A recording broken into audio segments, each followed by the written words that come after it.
Let's talk about boundaries. I feel like a philosopher or a marriage counselor or something when I talk about this, but this is a really important topic. When you're working from home, it feels like a lot of lines get blurred because you're doing something that's inherently businessy and professional in an environment that is not businessy and is not professional.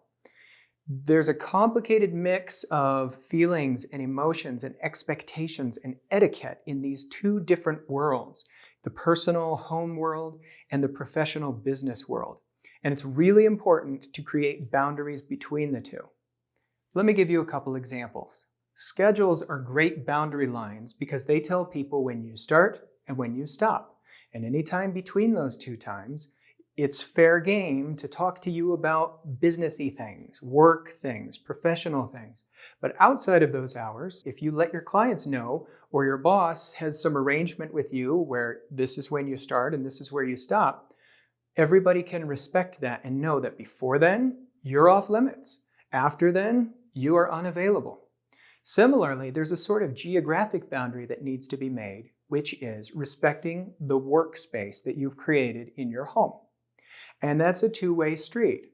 So while I've given examples of how my kids know that they should not go into my office because that's my workplace where I get work done, I also need to know that when I leave that office, I have to leave my work worries and problems and distractions behind. When I open my office door at the end of the day and I walk through it, it's incumbent on me to respect the fact that I am leaving my office space and going back into my house. That's really hard to grasp because you're at home the entire time, right? But it's really important to know that once you leave the office, you need to leave work at work. This is particularly hard, I think, for people who were formerly used to having a commute. There's just something about getting in the car and sitting in traffic and spending 20 or 30 minutes on the road before you get home, where you can really start to unwind and you stop thinking about work-related things, and instead you start thinking about, when I get home, this is going to happen, this person's going to want this, I need to do this. You're thinking about dinner, family, children, whatever you're thinking about, but it's typically not related to work. So once we take out that commute time, unfortunately, one of the drawbacks is that's actually a really good transition, both going to work and from work. So when you work from home, you still have a commute. Your commute might be 3 steps through a door, but treat it like a commute. That's an important boundary for the sake of your friends or your roommates or your family or whoever. Leaving work things at work needs to happen even though your office at home might be 1 foot from your bedroom. Create that boundary.